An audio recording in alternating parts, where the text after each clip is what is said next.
Muito boa noite, você que acompanha a Canção Nova no Brasil e em tantas partes do mundo. O Além da Notícia hoje, excepcionalmente neste horário, tendo em vista que a gente está sempre às 10 da noite, hoje excepcionalmente neste horário, devido à Assembleia dos Bispos e também um acontecimento importantíssimo que a gente está acompanhando, o momento político brasileiro. O tema do nosso programa é o processo do impeachment que está em andamento.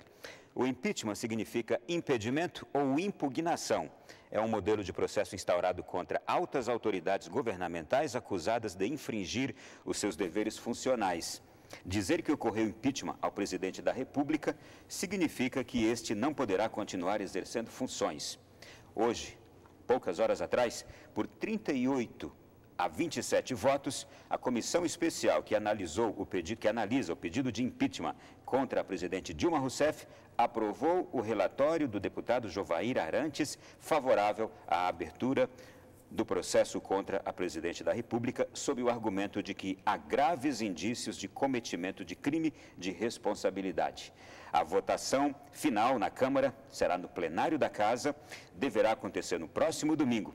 E para que o processo chegue ao seu último estágio, que é o Senado, serão necessários os votos de pelo menos 342 dos 513 deputados, ou seja, 2/3 do total, 66,7% deles. Hoje, na comissão, os votos contra Dilma somaram 58% do colegiado. Nós vamos hoje aqui tratar dessa questão que diz respeito a tantas realidades e tantos detalhes. Eu quero já aqui saudar os nossos convidados dessa noite, Dr. Carlos Eduardo Freitas, economista do Banco Central, foi chefe do Departamento de Operações Internacionais, do Departamento Econômico do Banco Central também, e atualmente é consultor econômico em Brasília, sendo sua área de especialização, economia brasileira. Dr. Carlos, bem-vindo novamente. Muito obrigado, é um prazer estar aqui com vocês outra vez. Será importantíssima a sua presença, porque a gente quer entender o processo das pedaladas, o processo todo no qual a presidente Dilma Rousseff é acusada nesse impeachment. Também temos aqui o prazer de receber nesta noite o cientista político Valdir Pucci. Ele é mestre em Ciências Políticas pela Universidade de Brasília, graduado em Direito pelo Centro Universitário Euro-Americano e atualmente professor do Centro Universitário do Distrito Federal e coordenador do curso de Direito. Tem experiência na área de Ciência Política, com ênfase em Estado e Governo. Valdir, é um prazer conhecê-lo. A gente já se falou pelo rádio. Sim, bastante. É um prazer vir aqui ao seu programa, agora para falar ao vivo com você. Também suas análises serão importantíssimas sobre toda essa área política. Bem, eu começo já aqui saudando os senhores e quero ouvir de ambos já aqui os números de hoje dessa votação na comissão do impeachment. Que indicação eles podem nos dar? Existe algo palpável? Porque o resultado de hoje está levando agora a questão para o plenário da Câmara dos Deputados a partir de sexta-feira. Lá é que nós teremos o grande embate com os 513 deputados podendo se manifestar. Os números de hoje, o que dizem?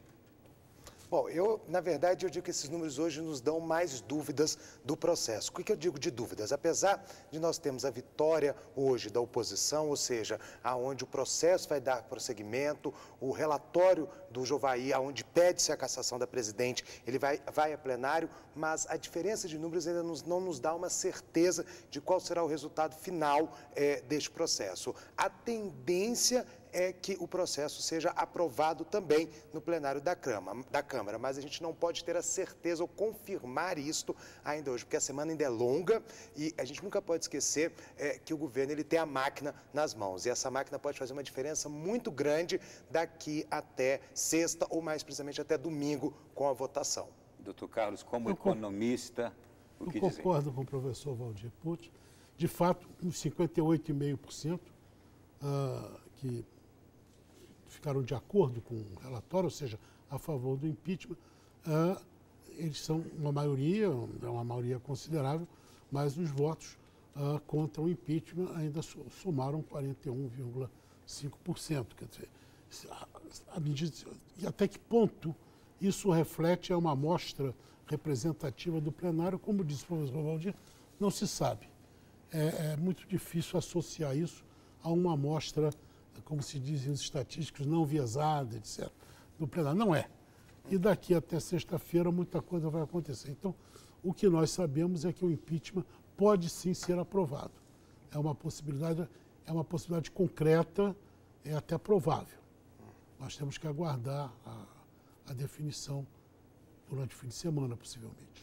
Este relatório que foi aprovado hoje é um parecer de 128 páginas, no qual o deputado Jovair Arantes diz que a denúncia preenche todas as condições jurídicas e políticas para ser aceita. E um dos principais pontos em que o relatório se baseia para justificar a abertura do processo de impeachment são as chamadas pedaladas fiscais. O que são pedaladas fiscais? Por favor, nos ajudem agora a entender. Algum dos senhores tem filiação partidária aqui? Não, nenhuma. Ninguém aqui é do governo nem contra o governo. Não. Os senhores são técnicos. Sim. O que é pedalada fiscal? Elas existiram mesmo, porque foi uma das coisas. Eu estive lá mesmo na comissão semana passada, eu fiquei aquela madrugada inteira da sexta para o sábado acompanhando de perto para entender o processo. Eu fui para lá, fiquei lá dentro da comissão. E a gente ouviu muito se dizer, teve pedalada, não teve pedalada. Pergunto para os senhores tecnicamente, o que é pedalada e se teve pedalada ou não teve? Teve sim. O professor quer falar. Não, na verdade, eu acredito que houve a pedalada. Eu vou ser mais pautado no jurídico do que na economia, do que o professor Carlos é até mais claro do que eu nesse ponto. Mas a lei de responsabilidade fiscal é muito clara, ou seja, o governo não pode pegar empréstimos com bancos oficiais sem autorização ou contrair empréstimos sem autorização para financiar qualquer, por mais importante que seja o projeto. Você tem uma regra a ser seguida, você tem todo um procedimento jurídico a ser seguido nesse passo. Ou seja, o governo não cumpriu e é um crime de responsabilidade quando ele faz isso. Ou seja, quando ele realizou isso, ele realizou uma pedalada. Quando ele pegou o empréstimo, não colocou isso nas suas contas, alegando que não houve este empréstimo inicialmente, então a gente pode falar assim em pedalada fiscal e pode falar assim no crime de responsabilidade neste caso. Economicamente. Tem a menor dúvida, não tem a menor dúvida. Como explicar isso em detalhes economicamente? Detalhes, vamos dizer. O professor sabe, quer dizer, a tradição que vem do rei João Sem Terra na Inglaterra, no século XIII, onde o rei, o governante, para fazer uma despesa, ele precisa ter autorização dos representantes do povo. Ou seja, fazer despesa fiscal sem autorização dos representantes do povo é crime. Esse foi o primeiro ponto do crime de responsabilidade. Quer dizer, foram feitos decretos que autorizaram despesas. A presidente até confessou isso claramente no Palácio do Planalto, que foi para atribuir recursos para o Minha Casa Minha Vida, etc. Não está em jogo o mérito. Ela, ao fazer, ela tem que ir ao Congresso, ela tem que ter autorização, tem que ter um decreto autorizativo, isso até tem o rito processual que ela quer gastar. Se ela quer fazer um déficit maior do que está previsto na lei orçamentária, ela também tem que ir ao Congresso e pedir autorização, obter autorização para ter um déficit maior. Então, ponto final, não tem a menor dúvida. O outro lado é o uso dos bancos controlados pela União para fazer a despesa. Abro parênteses para um exemplo. A minha experiência no Banco Central mostra que as liquidações bancárias, as grandes quebras de bancos no Brasil, começaram, em muitos casos, com crédito do banco ao controlador. E foi com esta preocupação que a Lei 7492, a Lei do Colarinho Branco... Então vamos lá, o crédito do banco ao controlador quer dizer o banco emprestando dinheiro para o seu dono. Exatamente. Eu tenho um banco, você, Ronaldo, deposita, o professor deposita o dinheiro de vocês, que eu devo aplicar com a maior seriedade. Não empresto para mim. Empresto para as minhas empresas. Foi isso que o governo fez? Foi exatamente isso que o governo fez. Isso está em todas as... Se você fizer uma análise de todas as falências bancárias no Brasil, as quebras, isso é parte do enredo.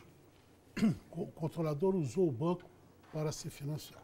Então, isso não pode. É outro crime. E, como disse o professor, o que a presidente fez com isso? Ela escamoteou, ela escondeu a despesa. A Caixa Econômica, ou o BNDES, ou o Banco do Brasil, eles executaram as despesas, tá? E debitaram o governo. O governo ficou devendo. Fizeram por conta do governo. Isso é um empréstimo. Isso é um cheque especial. Tá? Saquei a descoberta. Então, esse é um empréstimo.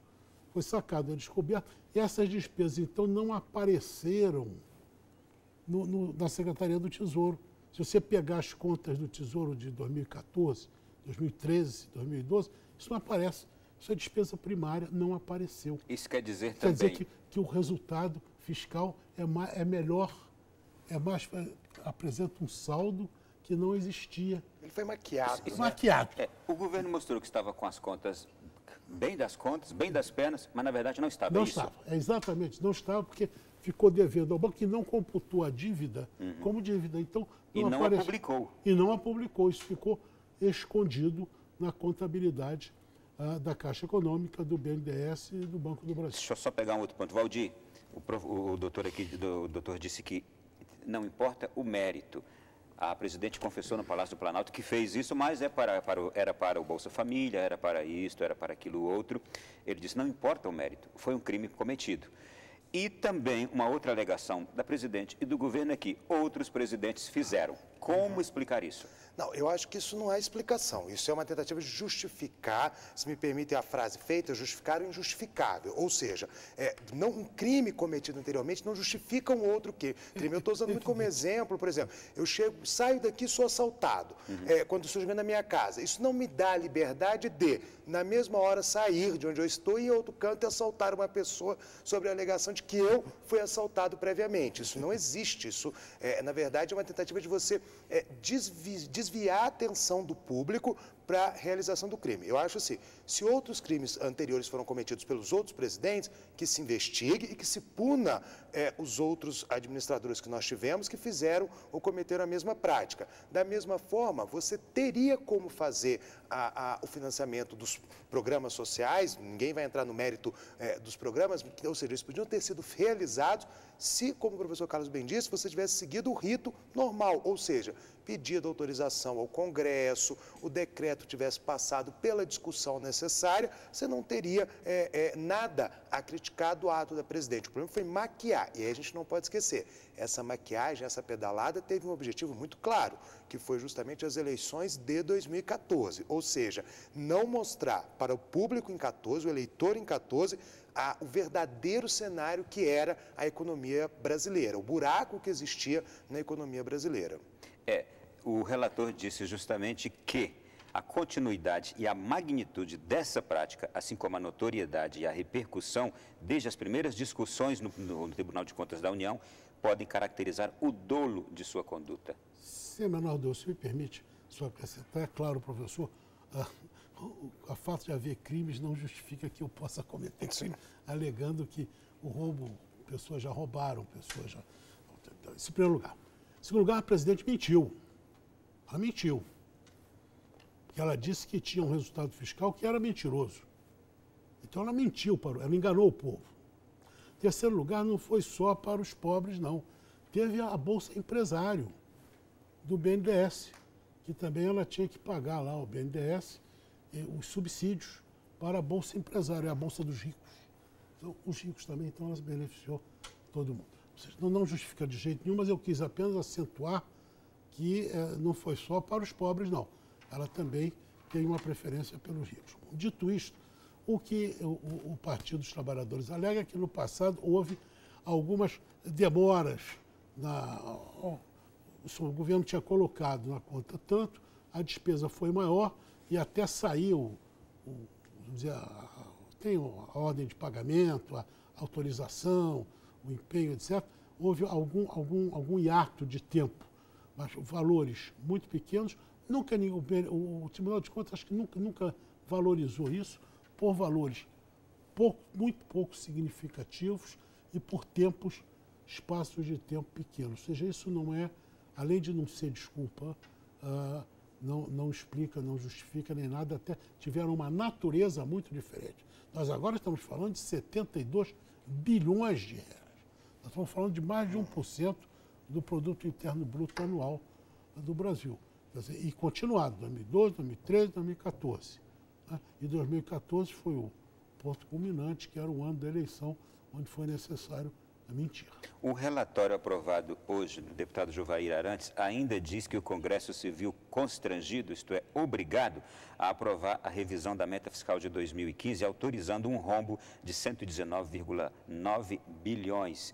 Isto também é muito grave e pesa muito nas contas que hoje a gente está vendo que não estão fechando. Sim, ainda seria pior. Eu acho que o que o relator quis dizer com essa frase foi justamente o seguinte, que se esse rombo não fosse regularizado pelo Congresso, na verdade, a nossa situação, tanto interna quanto externa, seria até pior nas contas, na forma, a inflação poderia ser maior, inclusive, do que nós já temos hoje. O rombo foi regularizado pelo Congresso, mas isso melhora as contas brasileiras? Melhorou no sentido de que você não teve o rombo, vamos dizer, esse rombo ele acabou sendo absorvido pelas contas públicas, pelas contas do Estado. Foi autorizado o rombo. Pior seria se a gente não tivesse tido essa autorização. Mas o Congresso foi pego de surpresa. É isso que o relator quer dizer. Na medida em que ou se aprovava uma situação já concretizada, então não foi um pedido, olha, nós temos um problema de contas e vamos deixar ver se a gente consegue postergar essa crise da conta pública. Não, o Congresso já foi pego de surpresa no sentido, o rombo existe,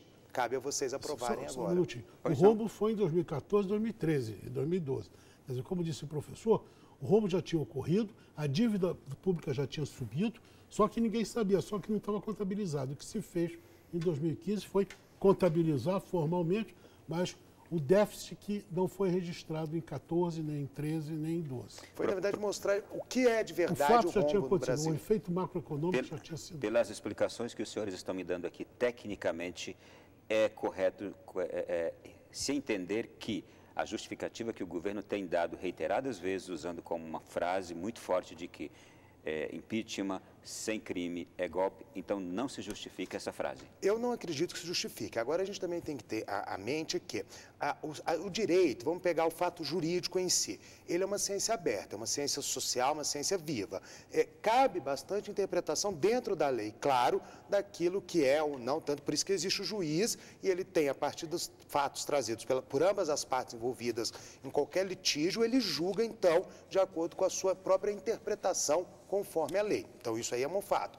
Agora, na minha opinião, pelo que já foi apresentado pelo governo, pela oposição, a defesa do governo e a peça de acusação da oposição, eu acredito que a tese da oposição, da realização das pedaladas, da ilegalidade das pedaladas, ela seja mais plausível do que as alegações feitas pelo governo, aonde eles alegam. Primeiro, que, como a gente falou, que todos fizeram antes, e segundo, por questões sociais que foram feitas essas pedaladas, se a gente poder dizer assim. Então, eu acho que isso aí não é justificativa para que você fale, olha, não houve o crime. Houve o crime, como a gente até colocou, a própria presidente reconheceu que realizou as pedaladas. Então, não dá para a gente se furtar desta realidade. Muito bem. Nós vamos para o nosso intervalo e daqui a pouco, no segundo bloco, a gente vai entrar nos acontecimentos do dia de hoje. A gente quis primeiro, nesse momento, trazer aqui uma boa análise da questão que foi o objeto do relatório do Jovair Arantes, que foi aprovado hoje na comissão do impeachment.